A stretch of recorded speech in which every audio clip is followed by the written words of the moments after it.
இந்த ரஞ்சித்தை போன்ற நபர்களுக்கெல்லாம் கொள்கை கோட்பாடு தத்துவம் ஒரு கிடையாது. பிஜேபி எதிர்க்கணும், பிஜேபி வரக்கூடாது, அரசியலுக்கு வரக்கூடாது நீ பேசின நீ இன்னைக்கு ஆம்ஸ்டாங் அவர்கள் மனைவிக்கு மட்டும் நீ பிஜேபி ஆதரவு தூக்கிட்டு வரி எந்த விதத்தில் நியாயம்னு கேட்குறாங்க. நீங்கள் என்ன சார் உங்களோட? அவர் பிழைப்புவாதி சார், அவருக்கு அரசியலும் தெரியாது மண்ணும் தெரியாது. யாருக்கு? ரஞ்சித் ஏதோ 2 படம் எடுத்து ரஜினி வச்சு ஒரு ஃப்ளாப் ஆகாமல் படத்தை கொடுத்துட்டாரு. இந்த சினிமா கலிச்சடைகளுக்கு அரசியலும் தெரியாது. ரஞ்சித்து கூப்பிட்டு அந்த வசூலுக்கு போச்சு. ரஞ்சித்துக்கே கிஞ்சித்து கொடுத்துட்டானுங்க. அவன் பினாமி எப்படி இருப்பான்? அக்கிஷ்டு பாய் அவ்வளோ பேரும்.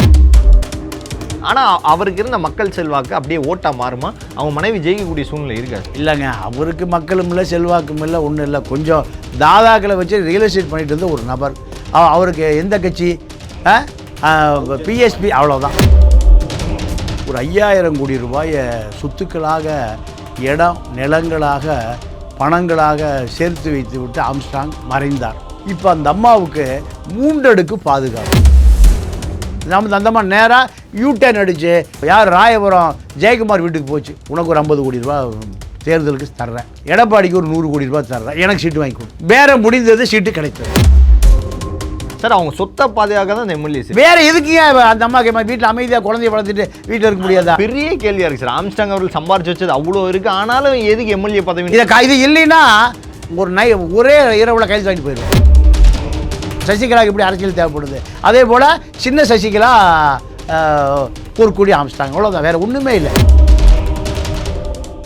ஏஐ பற்றிய பயம் இனி வேண்டாம். சிக்கலான டெக்னாலஜியை சாமானிய தமிழனுக்கும் புரிய வைக்கிறது உன் ஏஐ அறிந்தால் புத்தகம். விவசாயம் முதல் வியாபாரம் வரை ஏஐயை உங்கள் முன்னேற்றத்திற்கான ஏணியாக மாற்று. இன்றைய வாசியுங்கள் உன் ஏஐ அறிந்தால். தமிழர்கள் அனைவருக்கும் வணக்கம். இன்றைய நமது நேர்காணல் நம்முடைய இணைந்திருப்போர் மூத்த பத்திரிகையாளர் திரு பாண்டியன் அவர்கள். சார் வணக்கம். வணக்கம் சார். தேர்தலில் ஒவ்வொரு இடங்களும் ஒரு சுவாரஸ்யம் சார், ஒவ்வொரு இடத்துலையும் ஒன்று நடக்கும். அது மாதிரி திருவிக நகர் தொகுதி ஆம்ஸ்டாங் அவர்களுடைய மனைவி இதை அதிமுக என்டிஏ கூட்டணியில் இருக்கிற சீட்டில் கொடுத்துருக்காங்க. ஆம்ஸ்டாங் அவர்கள் மனைவி போட்டி போடுவது எப்படி சார் பார்க்குறீங்க? அதாவது அந்த அம்மாவுக்கு இப்போ என்ன அடிப்படை தேவைன்னா, ஒரு 5000 கோடி ரூபாயை சொத்துக்களாக, இடம் நிலங்களாக, பணங்களாக சேர்த்து வைத்து விட்டு ஆம்ஸ்டாங் மறைந்தார். இப்போ அந்த அம்மாவுக்கு 3 அடுக்கு பாதுகாப்பு. வழக்கறிஞர்கள் ஒரு டீம் எப்போவுமே கூட இருப்பாங்க. அதை தாண்டி அவங்க கட்சிக்காரங்க ஒரு ஒரு குழு பாதுகாப்பு, ஒரு கன் லேடி எப்போதுமே இருப்பாங்க. 3 அடுக்கு பாதுகாப்பு. இந்த 3 அடுக்கு பாதுகாப்பு எதுக்குன்னா 5000 கோடிக்கு. அந்த அம்மாவுக்குள்ள 5000 கோடிக்கு இந்த அம்மாவை ஏதாவது இடையூறு பண்ணால் அந்த அம்மா கையில் போட்டு கொடுத்தா ஒரு 100 கோடி வந்துடும். ஆம்ஸ்டாங் உயிரோடு இருக்கிற போது பல பேர் பணம் கொடுத்து வச்சுருந்தார். ஆம்ஸ்டாங் மறைவுக்கு பிறகு வியாபாரம் அவர்கிட்ட முதல் நாளே கொடுத்துட்டேன்ட்டாங்க. முதல் நாளே கொடுத்தாச்சுட்டேன். இப்படி பல 100 கோடி போச்சு. ஆம்ஸ்டாங்குடைய பாட்டை யாருன்னு கேட்டிங்கன்னா பழைய புரசை ரங்கநாதன். அவர் ஜெயலலிதா இருக்கும்போது குண்டாசு பிடிச்சி போட்டுது மர்டர் பண்ணார். பல மர்டர் கேஸ் இருக்குது. ஆட்கள் பாருங்கள், எல்லாம் மக்கள் தலைமை. அடுத்து கௌரி சங்கர். இவர்கள் எல்லாமே அக்யூஸ் லிஸ்ட். தமிழ்நாட்டு தலைவன் பூரா அக்யூஸ்டு தாங்க. அத்தனை பேர் அக்யூஸ்டு தாங்க. நீங்கள் 234 திமுக வேட்பாளர் எடுங்க, 234 அதிமுக வேட்பாளர் எடுங்க, அத்தனை பேரும் நீங்கள் திமுக என்ன சொல்லிடுச்சுன்னா 10 கோடி பார்ட்டி டொனேஷன் கொடுக்கணும், 40 கோடி ரூபா உங்களுக்கு நாங்கள் செலவு பண்ணி எம்எல்ஏ ஆக்குவோம். எடப்பாடி பார்த்தாரு, அவர்கள் சொன்ன அதே ஃபார்முலா 10 கோடி பார்ட்டிக்கு டொனேஷன், 40 கோடி செலவு பண்ணுறதுக்கு தகுதி இருக்கா, நீ எம்எல்ஏ. இதுதான் 2 கட்சிகளுமே பார்த்தா. புஷியும் செங்கோட்டையனும் ஆதவரிச்சுனா பார்த்தாங்க, ஏப்பா கோடி இருந்தால் தான் இந்த பக்கம் வாங்க, இந்த பக்கம் வராதிங்க. இதுதான் தமிழ்நாட்டு அரசியல். அப்போ அவர் ஆம்ஸ்டாங் அவர்களும் கூட வச்சுருந்தா. ஆமாம். அப்போ ஆம்ஸ்டாங்குக்கு ஒரு 5000 கோடி ரூபாய்க்கு மேலே அசட் சொத்து. இறந்து போன பிறகு அவ்வளோ பேர் ஏமாற்றிட்டான். ரஞ்சித்து கூப்பிட்டு அந்த வசூலுக்கு போச்சு. ரஞ்சித்தை கூப்பிட்டு ரஞ்சித்துக்கே கிஞ்சித்து கொடுத்துட்டானுங்க. அவன் பினாமி எப்படி இருப்பான்? அக்கிஷ்டு பாய் அவ்வளோ பேரும். இப்போ அந்த அம்மா நேராக போய் சேகர் பாபுட்டையும் பிரியாட்டையும் போய் சரண்டர் ஆச்சு. அவர்கள் ஒரு காலத்தில் அவர்கள் தான் குற்றவாளின்னு அந்த அம்மா சொல்லிச்சு. சேகர் பாபும் செல்வ பெருந்தகை தான் என்னுடைய கணவருடைய கொலைக்கு பின்னால் பல கோடிகளை செலவழித்த பெரிய குற்றவாளின்னுச்சு. அவங்க இப்போ பார்த்தாங்க, இந்த பொம்பளை வந்துன்னா தன்னுடைய அரசியல் அஸ்தமனம் ஆயிருன்னு. யார்? சேகர் பாபு. சீட்டு வாங்கி தரேன்னு ஒன்றும் பண்ணல. நம்ம அந்தம்மா நேராக யூடர்ன் அடிச்சு யார் ராயபுரம் ஜெயக்குமார் வீட்டுக்கு போச்சு. உனக்கு ஒரு 50 கோடி ரூபா தேர்தலுக்கு தர்றேன், எடப்பாடிக்கு ஒரு 100 கோடி ரூபா தர்றேன், எனக்கு சீட்டு வாங்கி கொடு. பேரம் முடிந்தது, சீட்டு கிடைத்தது. ஆனால் ஏடிஎம்கே போல பிஜேபி போயிருக்காங்க. இது பெரிய வித்தியாசம் இல்லையா சார்? என்டிஏ தொகுதியில் தானே திருவிக நகர் தொகுதி இருக்குது, என்டிஏக்குள்ளே தானே போயிருக்கிறாங்க. அதிமுக எப்படி சார் இது? இல்லை, இப்போ அமித்ஷாட்ட போய் கட்சியில் நுழைஞ்சாங்களா? இல்லை. அமித்ஷா இங்கே சீட்டு கொடுத்தாரா? அமித்ஷா ஓட்டு போடுவாரா? அப்புறம் யார்? எடப்பாடி தான் இங்கே அமித்ஷா. தமிழ்நாட்டின் அமித்ஷா யார்? யாருங்க? எடப்பாடி தான். எடப்பாடி சிக்னல் கொடுக்காம அந்த அம்மா உள்ளே வர முடியுமா? அமித்ஷா அங்கே டெல்லியில் போய் யூபிஎல் நின்று அனுப்பிச்சி விட்டுருவார், குஜராத்தில் நின்று அனுப்பிச்சி விட்டுக்குவார். எடப்பாடி தயவு இல்லாமல் இங்கே அரசியலே பண்ண முடியாது. ஜெயக்குமாருக்கு ஒரு 50 கோடி அவர் செலவுக்கு, கோகுலந்திர அம்மா சொத்தாக இருக்குது, என்னோட காசு இல்லை, அந்த அம்மாவுக்கு செலவுக்கு போனோம். யார்? ஆம்ஸ்ட்ராங் அவர்கள் மனைவி வளர்மதி போகுது. அம்மா என்கிட்டையும் காசு இல்லை, இந்த உனக்கு கொஞ்சம் பணம். அப்போது அந்த அம்மா அதிமுகவுக்குள்ள லேடி பழனிசாமி வெறும் பணத்தை வச்சு மட்டும் சீட்டு. சார் அவங்க சொத்தை பாதுகாக்க தான் இந்த எம்எல்ஏ. வேற எதுக்குங்க அந்த அம்மாக்கு வீட்டில் அமைதியாக குழந்தைய வளர்த்துட்டு வீட்டில் இருக்க முடியாதா? பெரிய கேள்வியாக இருக்குது சார். ஆம்ஸ்ட்ராங் அவர்கள் சம்பாரிச்சு வச்சது அவ்வளோ இருக்குது, ஆனாலும் எதுக்கு எம்எல்ஏ பதவி? இது இல்லைன்னா ஒரே இரவில் கைது வாங்கிட்டு போயிடுவான். அரசியல் அதிகாரத்துக்கு ஏங்க அலையிறான் நாட்டில்? எதுக்கு அலையிறான்? பல கோடி ரூபா கள்ளச்சந்தையில் பணத்தை சேர்த்துட்டான், கொண்டு போய் கட்சி தலைவனுக்கு பணம். நீங்கள் ரித்தீஷ்னு ஒரு ஆள் இருந்தால் தெரியுமா? ஜெயதுரைன்னு ஒருத்தர் இருந்தால் தெரியுமா? எல்லாம் லேகியம் விற்கிற பயிலுவோம், எல்லாம் கள்ளச்சந்தையில் கோடிக்கணக்காக சம்பாரிச்சிட்டான். இந்த ரித்தீஷ் எல்லாம் நேராக போடா திமுகவுக்கு. இந்த ஒரு 100 கோடி இருக்குது, எம்பி. நடந்ததா இல்லையா? அவரெல்லாம் திமுகவில் பழைய தியாகியா? அவங்க அப்பா என்ன அண்ணாவோட அரசியல் பண்ணவரா? அவங்க தாத்தா பெரியாரோட அரசியல் பண்ணவரா? குமார்னு ராமநாதர் பஸ் ஸ்டாண்டுக்கு போய் டீ கடை வச்சுருந்தார். யார்? ரித்தீஷ்.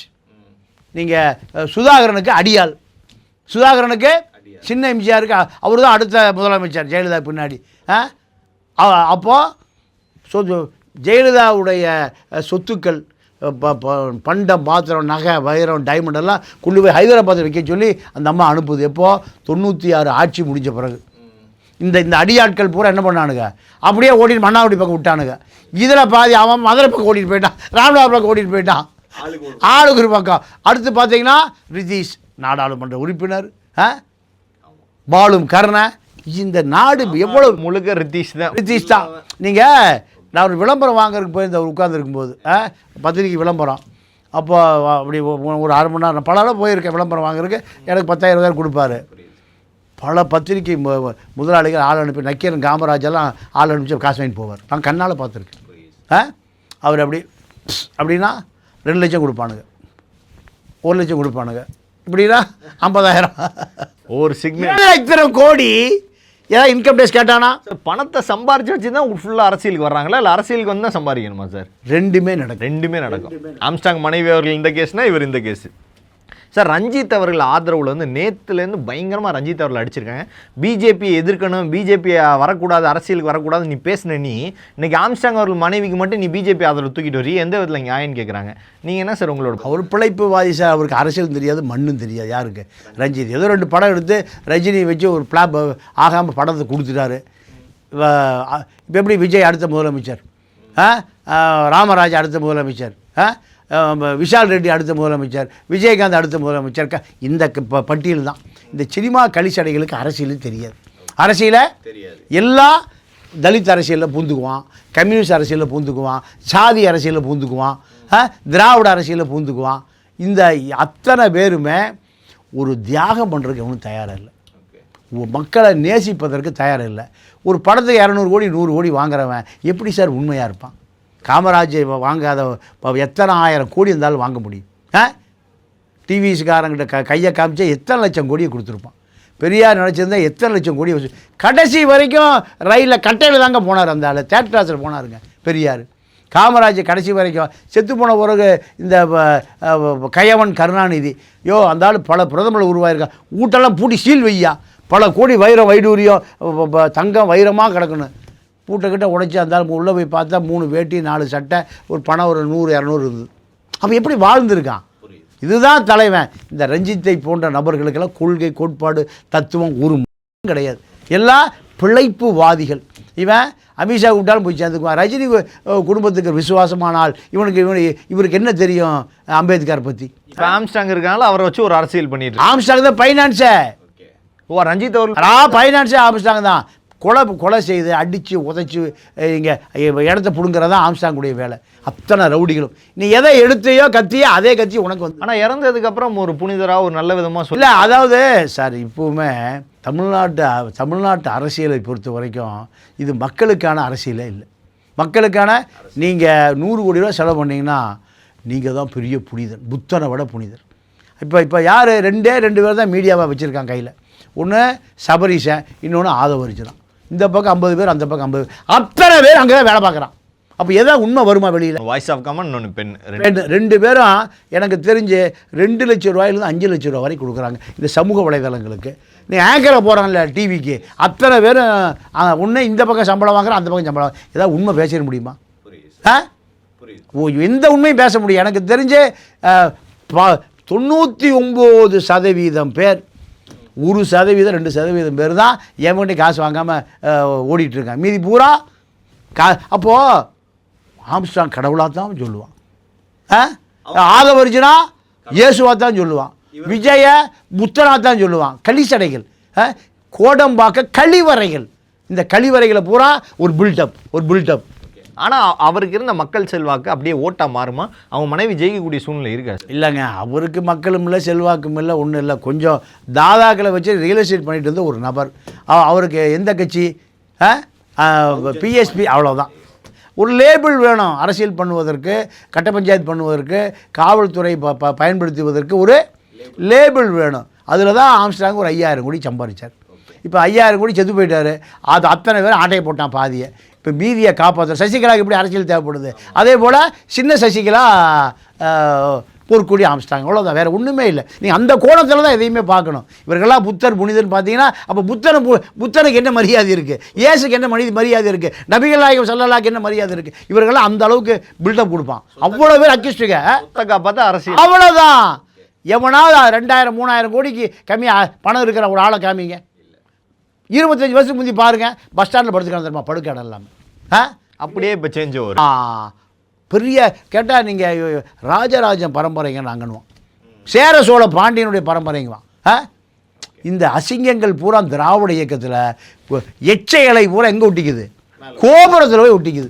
பல்வேறு அரசியல் கேள்விகள் பல்தமைக்காக மிக்க நன்றி சார். நன்றி, வணக்கம். நன்றி, வணக்கம்.